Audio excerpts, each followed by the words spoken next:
বিসমিল্লাহির রহমানির রহিম।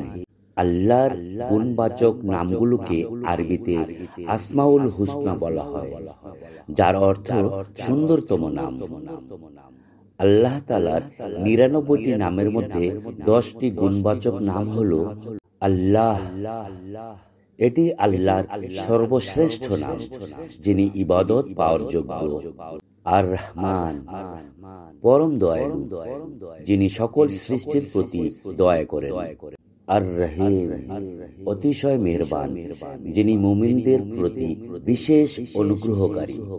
আল মালিক, সর্বকর্তৃত্বময়, যার হাতেই সকল কিছুর কর্তৃত্ব। আল কুদ্দুস, যিনি সকল দোষ ত্রুটি থেকে পবিত্র, অতি পবিত্র। আসসালাম, শান্তি ও নিরাপত্তাদাতা, যিনি সকল বিপদ থেকে মুক্ত। আল মুমিন, যিনি নিরাপত্তা দান করেন, যার অনুগ্রহে বান্দারা নিরাপদ থাকে। আল মুহাইমিন, তত্ত্বাবধায়ক, যিনি সবকিছু পর্যবেক্ষণ করেন ও নিয়ন্ত্রণ করেন।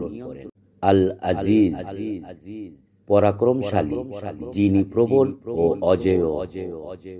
আল জব্বার, যিনি সবকিছু নিজ ইচ্ছামতো পরিচালনা করেন, সবকিছু যার নিয়ন্ত্রণে।